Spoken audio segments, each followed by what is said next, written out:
So I want to start this one off just simply by stating I haven't really played the original Resident Evils, and I actually really like Resident Evil. I know that it has changed quite a bit. Like, I only played Resident Evil from 7 since they changed so much fundamentally with its gameplay that I could actually enjoy playing past the design of certain like horror monsters, because I do like monster designs.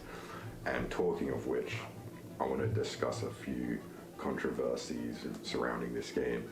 How the Nemesis was changed from being a bioweapon, like looking like an actual warrior bioweapon, into looking like a trash bag, something to be thrown out. And this is a weird design concept that they decided somewhere along the point when they were making it that it would be somehow more fitting, that you would make your weapon, put your weapon not in clothes, like it was ready to move around and fight something, but in a bag, like you're gonna throw it out in the bin.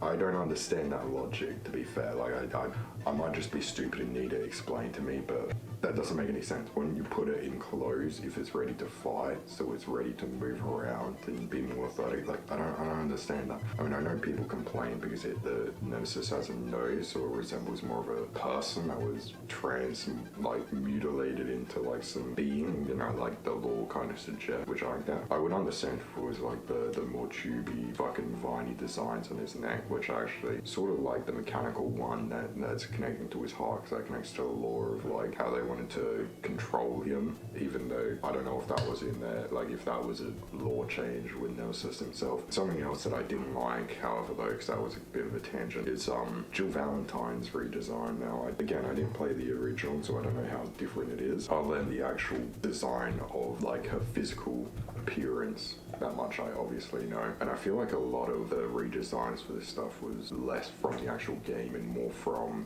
you know, how fans perceived it and how they drew fan art, or, you know, readapted or parodied the scenes from it.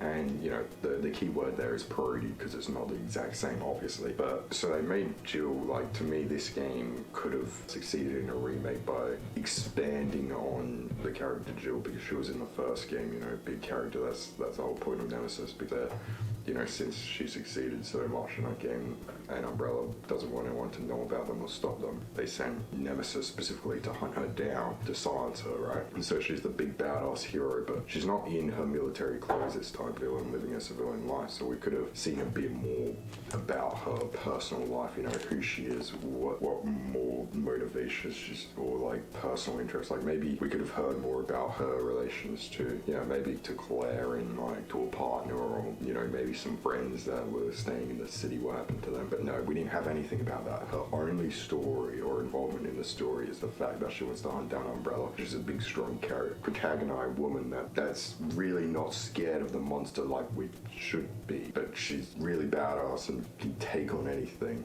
Which, with some of the gameplay improvements, which I actually like, because, you know, the second one I found was a bit too difficult, which was one of my biggest turn-offs. Like, I was struggling even on assisted in that one, so I was appreciating how it was made a bit easier, but at the same time, you know, like, it strayed a bit too far away from the horror element, because the second one certainly did feel like a horror element, which I'm surprised about, because, you know, zombies, they're really hard to make a horror thing nowadays, but again, I'm getting off a tangent. What the problem with this is, for me, is the fact that, you know, she's just a shallow character that's about being a big, strong protagonized woman that, you know, people will praise because they're, you know, a strong character, like Miss Marvel's recent redesigns, Captain Marvel, because it's apparently offensive to refer to that gender that you're trying to empower as that specific gender, which doesn't make any sense to me. Like, am I stupid, or is Captain Marvel, big, strong, protagonized woman, just like Jill is in this game? She needs to look more military, though, because the civilian outfit is too sexy, even though it was just kind of average, ordinary clothes people wore back in the 90s. It wasn't really specifically for that. It just kind of it's one of those things that's like visual storytelling that tells you a bit about the character and what sort of life they live outside of their job. Because the thing, again, is, like, since she's a civilian, we can see what she is outside of a job, because the first one, she was just working a job, so it would have been a bit nice to see some of that reflected in the game. but there was none. But despite this, despite the complaints that I have with the game and the direction they led with Jill, which the director actually said that, you know, it's because they wanted to do that sort of thing, make it less sex appealing, even though, you know, it's not really all that. Like, say, like the way people redesigned it certainly made it more attractive, but that one was kind of like standard 90s clothes. But now she wants to sleep with a bulletproof vest because she's a big, strong woman, and people do that apparently or something. You know, just wear tactical gear like holsters when you're going to sleep and, you know, living in your apartment. But apparently women don't like that. Apparently that's doing the exact opposite with statements like violence against women, where women shouldn't harm in video games. Like, that video game character is an actual woman that can be harmed. Like, do they not understand this is a horror game? That's kind of the whole point. I mean, it's, if anything, more empowering. The fact that this thing is hunting her down so specifically, like she's more the character, not like a woman just to be rescued by Carlos, that she's independent and capable of having herself. Like, this makes no sense. Like, being hunted down is the whole point of a horror. Like, that's generally what happens. The fact that she's capable of standing her own against like the strongest thing in pretty much the entire franchise nearly. I don't know if Adam Wesker or whatever is a bit stronger. I don't, again, haven't played any of the games he's in yet. And the fact that she like constantly turns people down in the game because, again, she doesn't need anyone or whatever.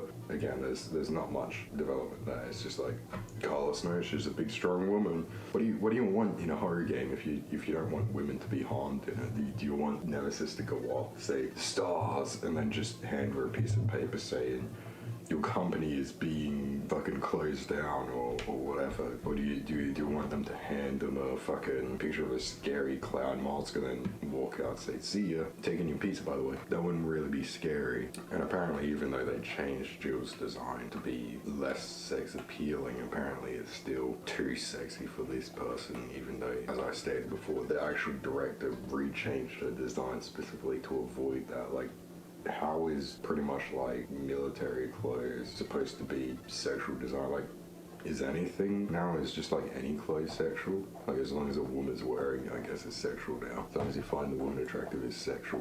Like, there's no winning for these people. It's like, you try to appeal to them and they'll still find things to complain to. Like, what do you guys want? Of course Capcom doesn't care because they still put in the classic outfit, and of course they just made it something that you had to pay for because they knew everyone wants that. And of course they took out the mercenaries mode as well, so they can add the resistance mode, which I feel like is just a shitty, lazily tacked on mode, so they can put in loot boxes, which will probably become more and more of a paid for thing, even though they've got a way that you can kind of pay for it with the way overpriced RP boosters, as they call them, which has nothing to do with like sexual pretend to be this person thing. They don't get your head in the wrong spot. This also has nothing to do with cryptocurrency, because it's Resident Evil, they're trying online again. God knows that always works out for them.